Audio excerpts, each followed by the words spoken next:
இன்றைய ஆன்மீக தகவல். தமிழகத்திலே நடைபெறுகின்ற எல்லா திருவிழாக்களுமே முக்கியமான திருவிழாக்கள். அதிலே இந்த திருவிழாக்களிலே மதுரையம்பதியிலே நடைபெறுகின்ற சித்திரை திருவிழா என்பது காலங்காலமாக எத்தனையோ நூற்றாண்டுகளாக நடைபெறுகின்ற அற்புதமான திருவிழா. அழகர் ஆற்றில் இறங்குகின்ற வைபவம் என்பது மதுரையம்பதி மக்களுக்கெல்லாம் ஒரு தீபாவளியை போன்ற திருநாள். ஜாதி மத பேதம் இல்லாமல் அத்துணை பேரும் ஒற்றுமையோடு இந்த கள்ளழகர் திருவிழாவை, சித்திரை திருவிழாவை நடத்தி கொண்டிருக்கின்றார்கள். அற்புதமான ஒரு திருவிழா மதுரை சித்திரை திருவிழா. இந்த திருவிழாவிலே இந்த 10 நாள் வைபவமானது காண கண்கோடி வேண்டும். இதை காண்பதற்கு மதுரை மாவட்டத்து மக்கள் மட்டுமல்லாமல் தமிழகத்தினுடைய அத்துணை மாவட்டத்து மக்களும் இந்த மதுரை திருவிழாவை ஆவலோடு எதிர்பார்க்கின்ற ஒரு வைபவம் என்று சொல்லலாம். குறிப்பாக மதுரையம்பதி மதுரை மக்களுக்கெல்லாம் இந்த வருடத்தில் 2 தீபாவளிகள், அதாவது இந்த சித்திரை திருவிழா என்பதும் மதுரை மக்களுக்கெல்லாம் ஒரு தீபாவளியை போன்ற ஒரு கொண்டாட்டம். ஆகவே சிவபெருமானுடைய பெருமையை பேசுவதும் மீனாட்சி அம்மனுடைய பெருமையை பேசுவதும் நாம் கொடுத்து வைத்திருந்தால்தான் கிடைக்கும். அவன் அருளாலே அவன்தாள் வணங்கி என்று சொன்னார்கள். ஆக அவனுடைய அருள் இருந்தால்தான் அவன் பெருமை பேச முடியும், அந்த மதுரையம்பதி விழாவிலே கலந்து கொள்ள முடியும். இன்றைக்கு இந்த தொலைக்காட்சி ஊடகங்கள் எல்லாம் இந்த மதுரை சித்திரை திருவிழாவை அற்புதமான முறையிலே வெளி உலகுக்கு நாடு கடந்து கொண்டு சென்று கொண்டிருக்கின்றது. இந்த வகையிலே எல்லோரும் இல்லத்திலே இருந்தபடியே இந்த திருவிழாவை கண்ணார காண்கின்றோம். ஓம் நம சிவாயா என்ற கோஷத்தோடு மதுரை மீனாட்சி அம்மனுக்கு நம்முடைய பக்தியான நமஸ்காரங்களை சொல்கின்றோம். மதுரையம்பதி மீனாட்சி அம்மன் அங்கேற்கண்ணியினுடைய அற்புதமான ஆட்சி நடைபெறுகின்ற இடம். மதுரை என்றாலே சொக்கருக்கு 2ஆம் இடம்தான் மதுரை மீனாட்சி அம்மனுக்கு முதல் இடம். மீனாட்சி அம்மன் கோவில் என்று தான் சொல்வார்கள். இங்கு சிவபெருமான் தன்னுடைய மனைவிக்கு முக்கியத்துவம் கொடுத்து தன்னை மீனாட்சி அம்மனுக்கு அடுத்து வைத்து கொண்டிருக்கின்றார். மீனாட்சி அம்மனை தன்னுடைய அகத்திலே வைத்திருக்கின்ற காரணத்தினாலே சிவபெருமான் மீனாட்சி அம்மனை முன்னிலைப்படுத்தி சொக்கநாதராக அவர் பின்னே நிற்கின்றார். எத்துணை அற்புதமான ஒரு விஷயம் இது. இந்த அழகர் ஆற்றிலே இறங்குகின்றார் என்று சொல்கின்றார்களே, இந்த அழகர் ஆற்றிலே இறங்குகின்ற வைபவமானது மிக சிறப்பான வைபவம். இந்த 10 நாள் திருவிழாவுக்கு சுவாரஸ்யமான கதைகள் எல்லாம் இருக்கின்றது. அந்த கதையை பற்றித்தான் இன்றைய ஆன்மீக நிகழ்விலே நாம் பார்க்க இருக்கின்றோம். இந்த சித்திரை திருவிழா நடக்கின்ற 10 நாட்களுமே மதுரை முழுவதும் கோலாகலம்தான், கொண்டாட்டம்தான். சுற்றி இருக்கின்ற அத்துணை ஊர்களிலிருந்தும் குடும்பத்தோடு புறப்பட்டு வந்து சேர்வார்கள். 10 லட்சம் பேருக்கு மேல் ஒரே இடத்திலே கூடும் திருவிழா. உலகத்திலேயே மிகப்பெரிய திருவிழா என்றால் அது கள்ளழகர் ஆற்றிலே இறங்குகின்ற வைபவத்தை தான் சொல்வார்கள். இங்கே கள்ளழகர் ஆற்றிலே இறங்குகின்ற வைபவத்தை சொல்வதற்கு முன்பு அவர் குடிகொண்டிருக்கின்ற அழகர் மலையின் சிறப்பினை சொல்லியே ஆக வேண்டும். அழகர் மலை என்பது பெயருக்கேற்றாற்போல் அழகு மலை.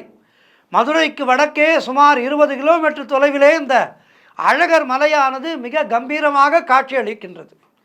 பார்ப்பதற்கு காளை வடிவிலே இந்த மலை இருக்கின்ற காரணத்தினாலே இந்த மலைக்கு ரிஷபாத்ரி என்று பெயர் உண்டு. ரிஷபம் என்றால் காளை அல்லவா, ரிஷபாத்ரி என்ற ஒரு அற்புதமான பெயர் உண்டு. தம்மேல் ஏவிவிடப்பட்ட சாபத்துக்கு விமோசனம் கேட்டு யமதர்மன் இந்த மலைக்கு வந்து பெருமாளை வேண்டி தவம் இருந்தான். தவத்தை மெச்சி யமதர்மனுக்கு பெருமாள் சாப விமோசனம் தந்தபோது இதேபோல் இங்கேயே தங்கியிருந்து பூலோக பக்தர்களுக்கும் அனுகிரகம் செய்ய வேண்டும் என்று யமதர்மன் கேட்டுக்கொண்ட காரணத்துக்காக இந்த மலையிலேயே பெருமாள் குடிகொண்டதாக இந்த மலையினுடைய புராணம் சொல்கின்றது. காலத்தால் மிக மிக பழமையான மலை இந்த மலை.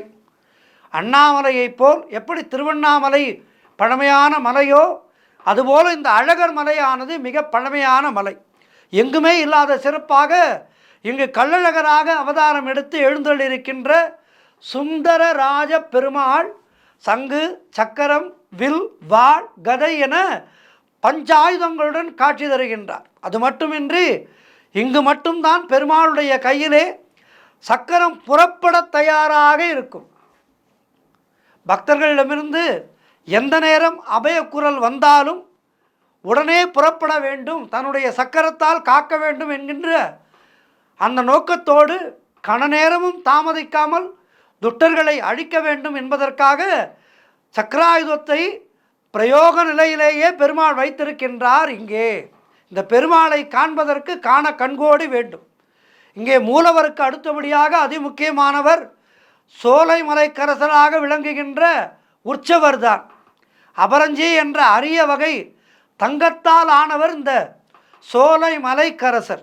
அபரஞ்சி என்பது தேவலோக தங்கம் என்பதால் இந்த பெருமாளையும் தேவலோக பெருமாளாகவே நாம் பூஜிக்கின்றோம். உலகத்திலேயே அபரஞ்சி தங்கத்தினால் ஆன பெருமாள் சிலைகள் இரண்டு இடங்களில் தான் இருக்கின்றன. ஒன்று நம்முடைய அழகர் கோவிலிலே, இன்னொன்று திருவனந்தபுரத்திலே இருக்கின்ற அனந்த பத்மநாப சுவாமி கோவிலிலே. ஆகவே இந்த அற்புதமான அபரஞ்சி என்ற தங்கத்தாலான பெருமாளை சேவிக்க வேண்டுமென்றால் அழகர் மலைக்கும் திருவனந்தபுரத்துக்கும் தான் செல்ல வேண்டும். அழகர் ஆற்றிலே ஏன் இறங்குகின்றார் என பார்ப்போமா? சுதபஸ் என்ற முனிவர் நூபுரங்கங்கையிலே தீர்த்தமாடி பெருமாளை நோக்கி தவம் இருந்தார். அந்த சமயத்திலே துர்வாச மகரிஷி தன்னுடைய பரிவாரங்களோடு அவ்வழியாக வந்தார். பெருமாளையே நினைத்து கொண்டிருந்த முனிவர் ரிஷி வந்ததை கவனிக்கவில்லை. துர்வாசரோ கோபத்துக்கு அதிபதி.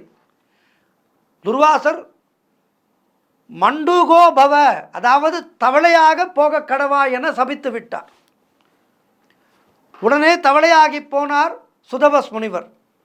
சாப விமோசனத்துக்கு வழிகேட்ட போது விவேகவதி தீர்த்தக்கரையிலே, அதாவது வைகை நதி, நீ தவம் பண்ணி கொண்டிரு, சித்ரா பௌர்ணமிக்கு மறுநாள் அழகர் அங்கு வந்து உனக்கு சாப விமோசனம் கொடுப்பார் என சொல்லியிருக்கின்றார் துர்வாசர். அதன்படி வைகை கரையிலே தவம் பண்ணி கொண்டிருந்த சுதபஸ் முனிவருக்கு விமோசனம் கொடுக்க அழகர் மதுரைக்கு வந்து போனதாக புராணங்கள் விவரிக்கின்றன.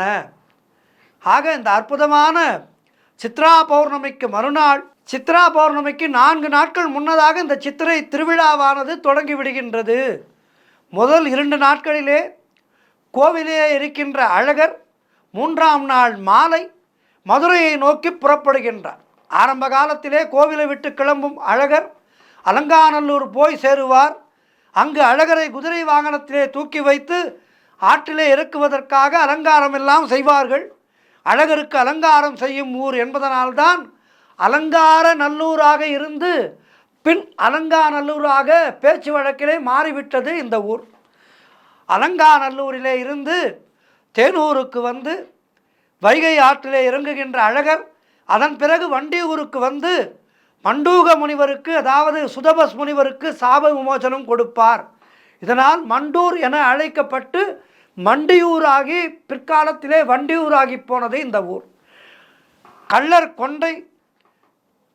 கொண்டையிலே குத்தீட்டி, கையிலே வலைத்தடி, இடுப்பிலே ஜமதாடு, இது ஒரு வகை கத்தி என விதவிதமான ஆயுதங்களோடு மதுரையை நோக்கி புறப்படுகின்றார் கள்ளழகர். அழகர் மலையிலே இருந்து தங்க பல்லக்கிலே புறப்பட்டு வருகின்ற அவர் வழிநடுக பக்தர்களால் ஏற்பாடு செய்யப்படுகின்ற 500க்கும் மேற்பட்ட மண்டகப்படிகளிலே ஆசி வழங்கிவிட்டு 4ஆம் நாள் இரவு தல்லாக்குளம் பெருமாள் கோவிலுக்கு வந்து சேருகின்றார். அதற்கு முன்னதாகவே மதுரை எல்லையான 3 மாவடியிலே அழகரை மக்கள் எதிர்கொண்டு அழைக்கும் எதிர்சேவை நிகழ்ச்சி களை கட்டுகின்றது. இதையெல்லாம் காண கண்கோடி வேண்டும். 4ஆம் நாள் இரவிலே தல்லாக்குளம் பெருமாள் கோவிலிலே கள்ளழகருக்கு அபிஷேகம் நடைபெறும். அந்த அபிஷேகத்துக்கும் நூபகங்கையிலிருந்து தீர்த்த நீர் தலைச்சுமையாக கொண்டு வரப்படுகின்றது. அபிஷேகம் முடிந்ததும் அழகருக்கு அலங்காரம், இதிலும் கூட ஒரு வகை நம்பிக்கை நிலவுகின்றது. அழகருக்கான ஆடைகள், அலங்கார பொருட்கள் அனைத்தும் ஒரு பெரிய மரப்பெட்டியிலே இருக்கும். அந்த மரப்பெட்டிக்குள் சிவப்பு, வெள்ளை, பச்சை, மஞ்சள், ஊதா என பல வண்ணங்களிலே பட்டுப்புடவைகள் இருக்கும். கோவிலிலே தலைமை பட்டர் அந்த பெட்டிக்குள் கைவிட்டு ஏதாவது ஒரு புடவையை எடுப்பார். அவர் கையிலே எந்த வண்ணப்புடவை சிக்குகின்றதோ அது அன்றைய தினம் அழகருக்கு அணிவிக்கப்படும்.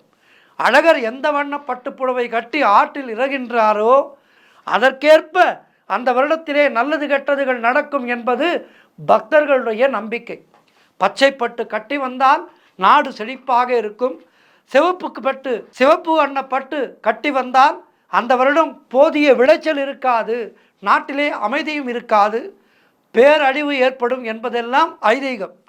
வெள்ளை மற்றும் ஊதா பட்டு கட்டி வந்தால் நாடு இடைப்பட்ட நிலையிலே இருக்கும். மஞ்சள் பட்டு கட்டி வந்தால் அந்த வருடத்திலே மங்களகர நிகழ்வுகள் நிறைய நடக்கும். இப்படி நிறைய நம்பிக்கைகள் இருக்கின்றது. ஆற்றிலே அழகர் இறங்க வரும்போது என்ன நிறத்திலே பட்டுடுத்தி வரப்போகின்றாரோ என பக்தர்கள் எதிர்பார்த்து காத்திருப்பார்கள். 5ஆம் நாள் பௌர்ணமி தினத்தன்று அழகர் ஆற்றிலே இறங்குகின்ற வைபவம். இதற்கு தல்லாக்குளத்தை விட்டு கள்ளழகர் கிளம்பியதுமே தண்ணீர் பீச்சுகின்ற வைபவம் நடக்கும். அந்த காலத்திலே அழகர் வருவதற்கு புதிதாக பாதை அமைத்ததால் தூசி கிளம்பாமல் இருப்பதற்காகவும் வெப்பத்தை தணிப்பதற்காகவும் இப்படி செய்வதாக வரலாறு சொல்கின்றது. ஆக இப்படிப்பட்ட அற்புதமான இந்த கள்ளழகர் ஆற்றிலே இறங்குகின்ற வைபவத்தை கண்டு ரசித்து நம்முடைய வாழ்க்கையிலே எல்லா விதமான வளங்களும் நலங்களும் பெற்று வாழ்வாங்கு வாழ வேண்டும். இந்த மதுரை திருவிழா என்பது சைவ வைணவ ஒற்றுமையை வலியுறுத்துகின்ற அற்புதமான திருவிழா. இங்கே எந்த விதமான பேதமும் கிடையாது. ஆக இப்படிப்பட்ட அற்புதமான கலகலப்பான திருவிழா, சித்திரை திருவிழா, ஆற்றிலே இறங்குகின்ற அழகரை மதுரையிலே உள்ள வீரராகவ பெருமாள் எதிர்கொண்டு அழைப்பார். ஆற்றுக்குள் இருவரும் மாலை மாற்றி மரியாதை பண்ணிக்கொள்வார்கள்.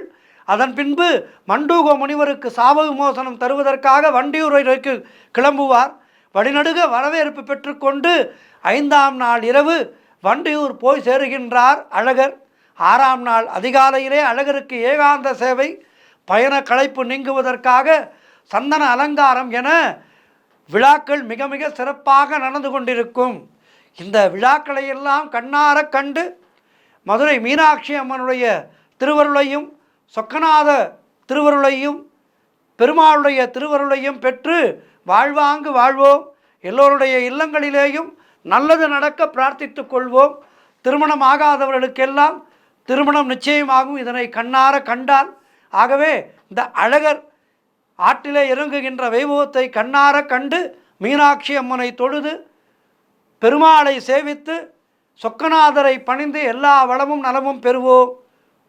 நன்றி, வணக்கம்.